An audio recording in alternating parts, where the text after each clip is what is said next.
dans cette toute nouvelle édition du magazine hebdomadaire de la MINUSCA. Voici le sommaire.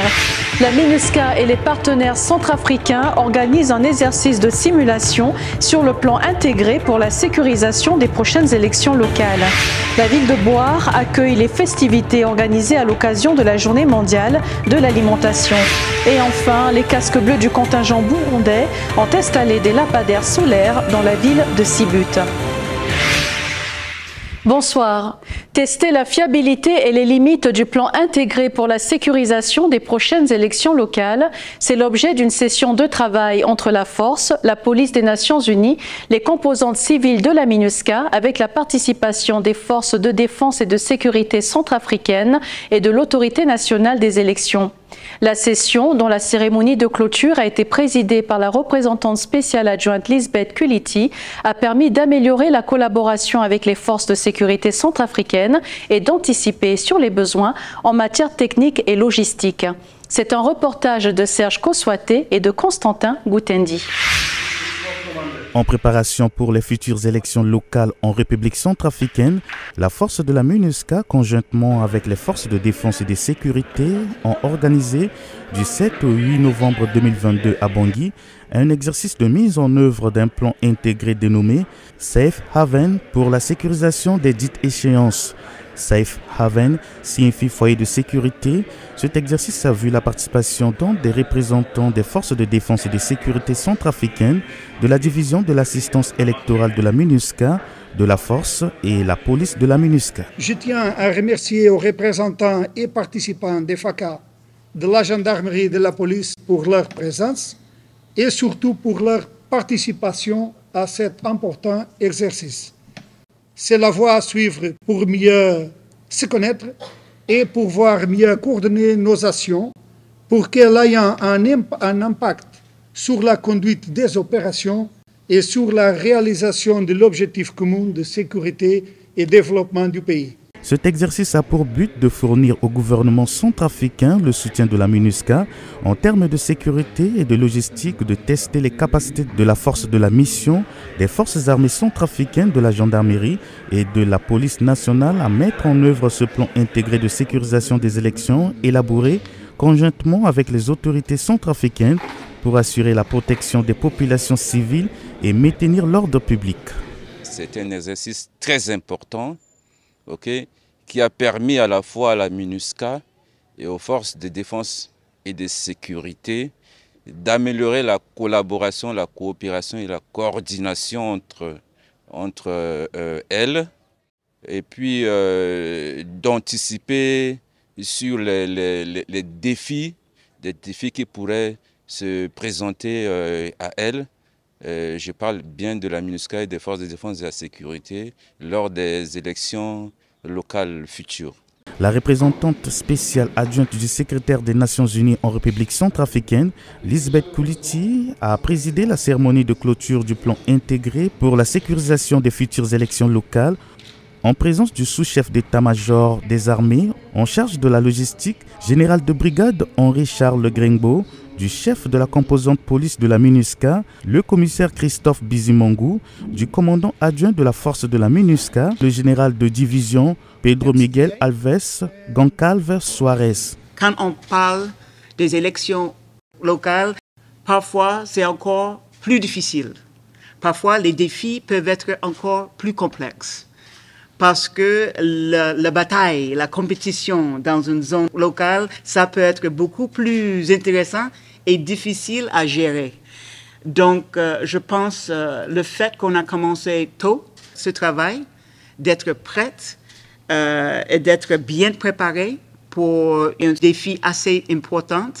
Après 38 ans, on peut dire, ce processus démocratique est extrêmement importante. Il est important de rappeler que ce même plan intégré pour la sécurisation des élections avait permis à la République centrafricaine d'aller aux dernières élections législatives et présidentielles malgré la présence des groupes armés dans certaines régions. Nous Nous nous rendons dans la ville de Bouar. Cette dernière accueille les festivités relatives à la Journée mondiale de l'alimentation, célébrée le 16 octobre de chaque année. Instaurée par les Nations Unies en 1945, cette journée a pour objectif de lutter contre l'insécurité alimentaire et d'encourager la prise de conscience et l'action à l'échelle mondiale en faveur des victimes de la faim. Plusieurs personnalités ont fait le déplacement dans la ville de Bouar, parmi lesquelles le président de la République, Faustin Archange Touadéra, et la représentante spéciale adjointe, Lisbeth Kuliti. Reportage de Geoffroy Bantas Bata. La ville de Bouar, chef-lieu de la Nana Mambéré à l'ouest de la République centrafricaine située au nord-ouest de Bangui, a accueilli les festivités organisées à l'occasion de la Journée mondiale de l'alimentation, couplée avec la Journée mondiale de la femme rurale. Le samedi 12 novembre, le président de la République, Faustin Archange Touadéra, a procédé à la cérémonie d'ouverture en présence de la représentante spéciale adjointe du secrétaire général de l'ONU en République centrafricaine, Lisbeth Kuliti, de la représentante de l'Organisation des Nations Unies pour l'alimentation et l'agriculture FAO, Perpetua Ketapa Kalala, ainsi que des membres du gouvernement et du corps diplomatique. Ma vision demeure la même pour le secteur agricole au sens large. Ce secteur doit jouer pleinement son rôle de production alimentaire et de créer des revenus pour la majorité de nos populations actives qui vivent de l'agriculture, de l'élevage, de la pêche, de la pisciculture et de la foresterie. La mécanisation agricole s'impose.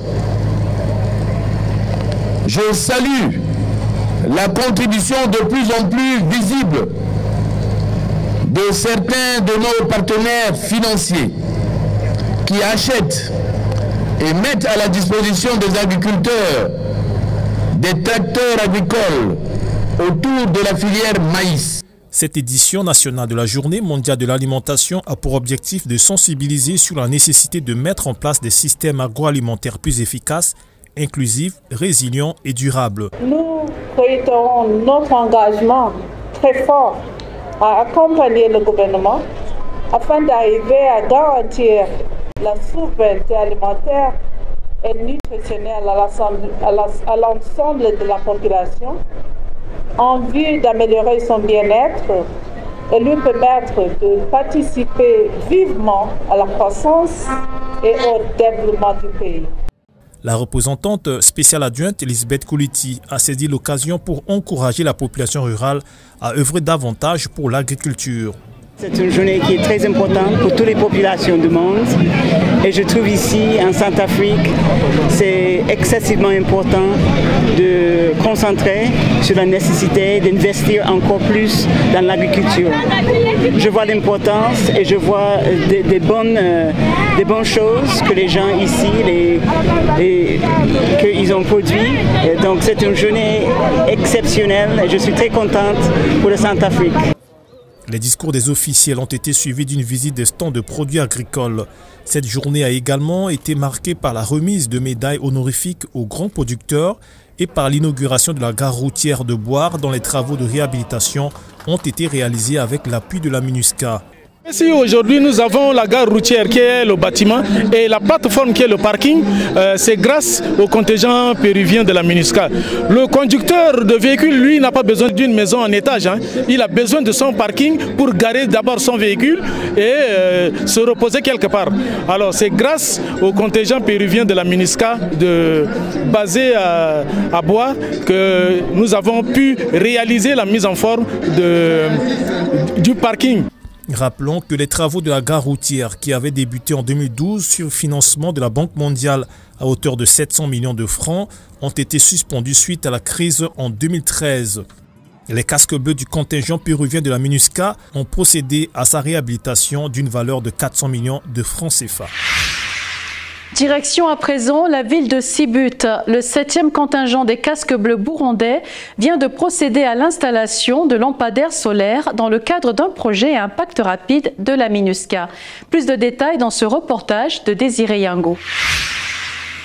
Après 10 ans sans éclairage public, la ville de Sibut, chef-lieu de la préfecture de la Kémo, située à 185 km de la ville de Bangui, est maintenant illuminée la nuit.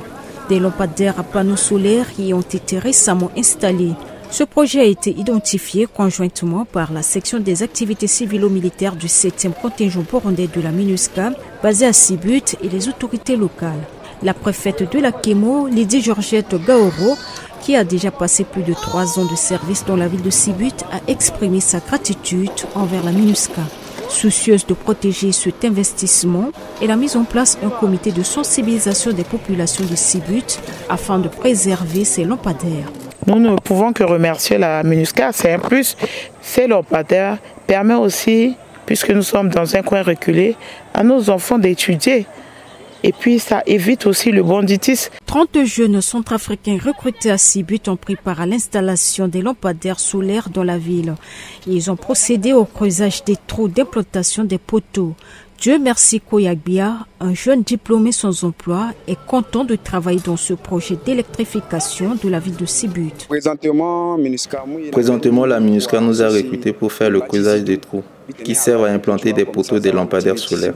Ce travail me plaît, car il nous a aidé les jeunes en chômage. Non seulement la MINUSCA nous a aidés, mais elle a électrifié notre ville. Et elle nous paye pour ce travail. Nous demandons à la MINUSCA de continuer avec ce genre de travail pour aider les jeunes en chômage. Pendant les crises militaro-politiques qu'avait connues la République centrafricaine, toutes les installations électriques de Sibut avaient été détruites par les groupes armés. Pendant environ 10 ans, la ville est demeurée dans l'obscurité. C'est pour cette raison que le 7e contingent burundais de la MINUSCA a confectionné 100 poteaux. Il les a peints aux couleurs des Nations Unies, puis les a implantés dans divers endroits stratégiques de la ville. La gare routière de Sibut et sur les axes Sibut-Bangui, Sibut-Grimari et Sibut-Dekwa.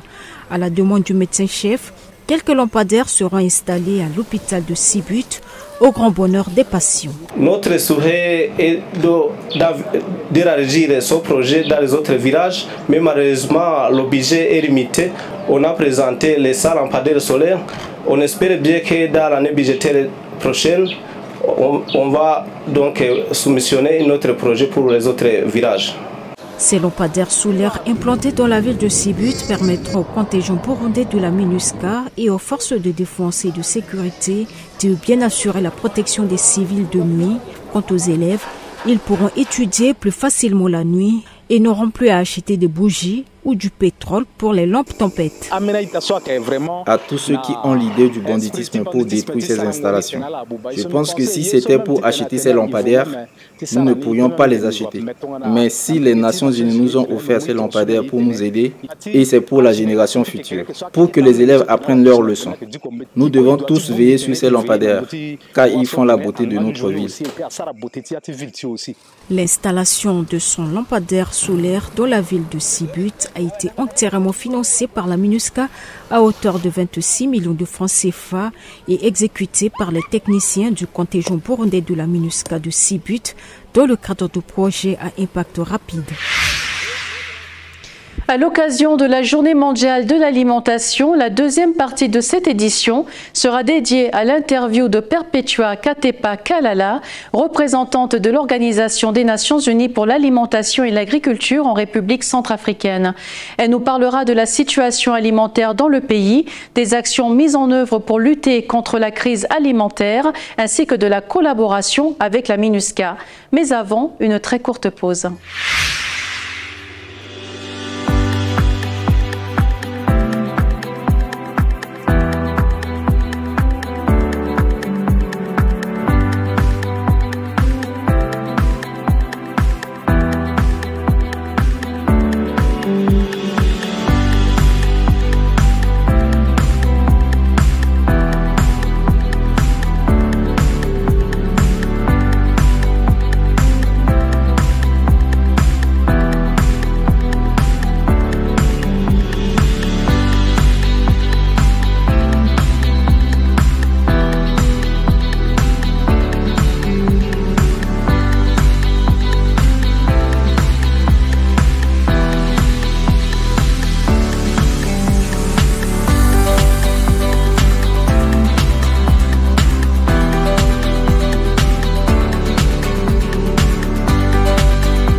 Nous sommes de retour. Suivons à présent Perpetua Katepa Kalala, représentante de la FAO, Organisation des Nations Unies pour l'alimentation et l'agriculture en République centrafricaine, dans une interview réalisée par notre collègue Serge Bilika. Madame Perpetua Katepa Kalala, vous êtes la représentante de l'Organisation des Nations Unies pour l'alimentation et l'agriculture en République centrafricaine. Dites-nous, pourquoi célébrer la Journée mondiale de l'alimentation et quelles sont vos attentes par rapport à cette journée? La Journée mondiale pour l'alimentation, le GMA, on peut dire c'est l'anniversaire de la FAO. La FAO était formée il y a 77 ans cette année. Alors chaque année, le 16 octobre, on célèbre, vers le 16 octobre, on célèbre la GMA partout dans le monde. Cette année, on a choisi ici en RCA de célébrer le GMA à boire. Les célébrations ici en RCA, c'est quelque chose de plus grand. C'est le leadership du gouvernement. C'est le ministère de l'Agriculture qui organise tout, qui nous implique dans les célébrations. Alors on peut dire que c'est une fête nationale ici. C'était à boire, vraiment c'était merveilleux. Quel est le thème de la Journée mondiale de l'alimentation de cette année et dites-nous pourquoi le choix de ce thème? Oui, cette année, on a choisi le thème, on peut dire, proche du cœur des Nations Unies. Ne laisser personne de côté. Qu'est-ce que ça veut dire pour nous, les Nations Unies et tous les partenaires dans le secteur du développement? Ça nous rappelle de penser dans tous nos politiques, dans tous nos programmes, toutes nos actions, d'être inclusifs, de considérer les intérêts et les besoins des plus vulnérables dans la société. Qui sont les plus vulnérables dans nos sociétés? Ce sont les gens peut-être les plus pauvres dans les communautés. Ça peut être les enfants qui souvent n'ont pas assez de pouvoir. Ça peut être aussi les femmes qui font face à certains défis. Le biais genre qui est dans beaucoup de sociétés, beaucoup de communautés. Ça peut inclure, par exemple, les membres de communautés minoritaires dans les pays, les différents pays. Ça peut inclure les personnes qui vivent avec le VIH-Sida et les personnes handicapées, par exemple. Alors, ça nous rappelle vraiment d'être inclusif, de ne pas oublier ces gens dans toutes nos activités, dans tous nos efforts. Est-ce que vous pouvez nous parler déjà de votre organisation, je dirais de la FAO, et FAO, également des actions que vous menez aussi au profit de la population centrafricaine? La FAO, c'est une organisation au sein des Nations Unies avec un mandat pour appuyer les pays membres comme la RCA dans leurs efforts pour atteindre la sécurité alimentaire, pour développer le secteur agricole, le secteur rural, pour réduire, éradiquer, on peut dire, la pauvreté. Ici en RCA, on peut dire qu'on a deux principales tâches. Un, c'est vraiment d'appuyer et répondre aux urgences qui se présentent dans un pays avec, comme la RCA, avec beaucoup de défis.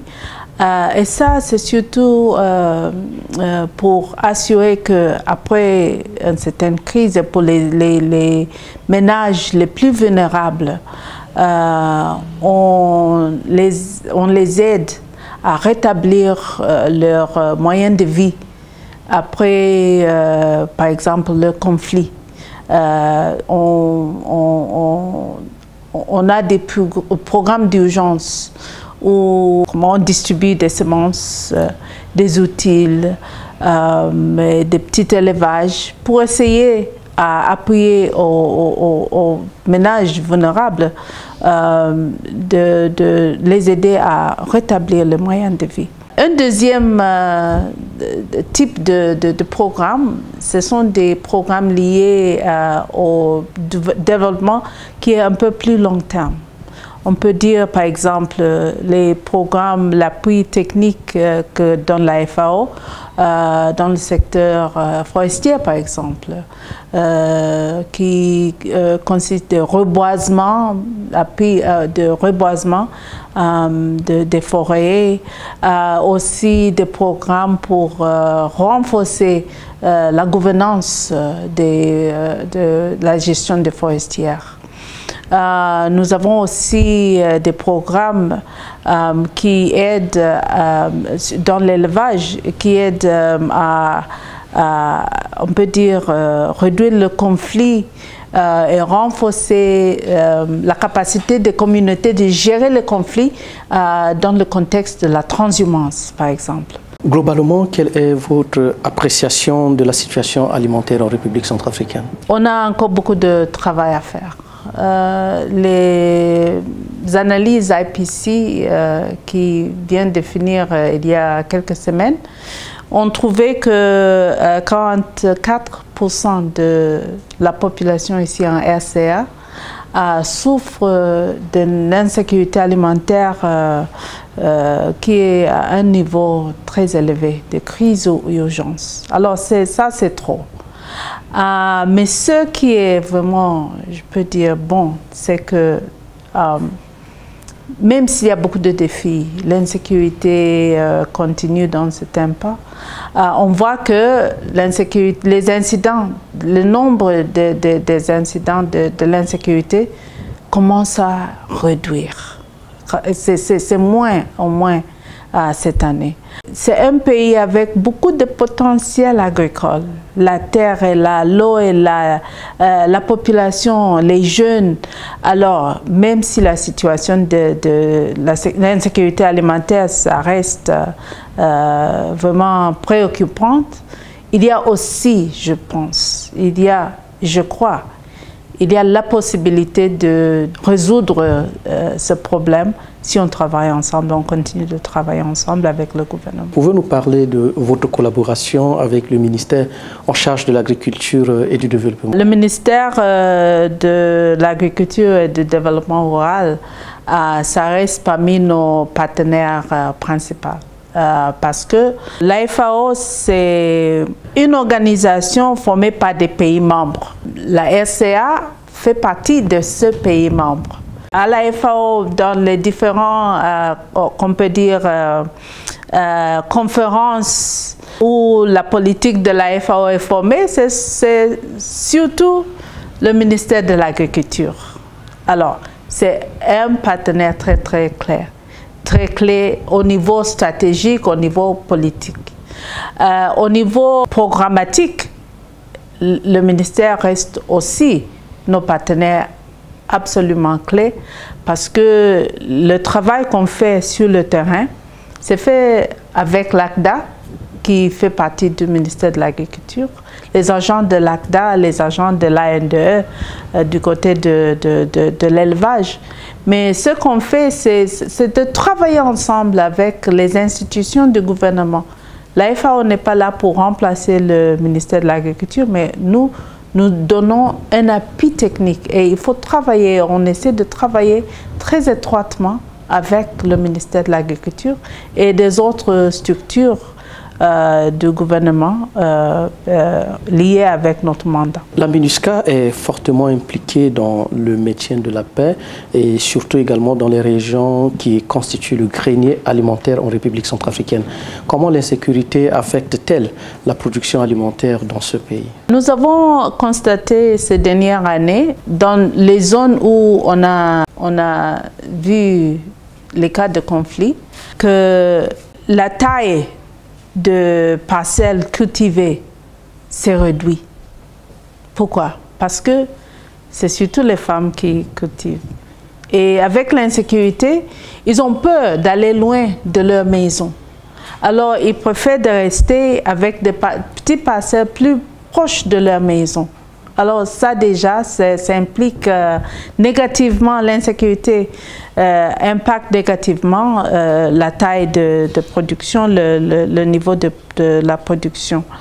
L'insécurité aussi impacte, je peux dire, ça frappe les femmes, hein, parce que ce sont les femmes qui souvent sont victimes de violences basées sur le genre. Et ça aussi, c'est vraiment préoccupant dans ces zones où il y a beaucoup de conflits.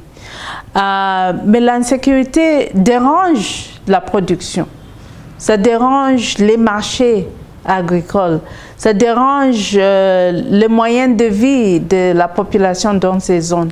Alors vraiment, l'insécurité, c'est quelque chose qui impacte très profondément l'agriculture, là où ça se trouve. Et c'est vraiment une priorité de rétablir la paix pour avancer avec pour atteindre les cibles pour la sécurité alimentaire et aussi le développement du secteur agricole et rural. Madame Perpetua Katepa Kalala, je rappelle que vous êtes la représentante de l'Organisation des Nations Unies pour l'alimentation et de l'agriculture en République centrafricaine. Nous vous remercions, la MINUSCA en particulier, de votre disponibilité à pouvoir accepter cette interview. Vous êtes les bienvenus, merci d'être venu. All right. Cette édition est à présent terminée. Merci de nous avoir suivis. On se retrouve la semaine prochaine. À très bientôt.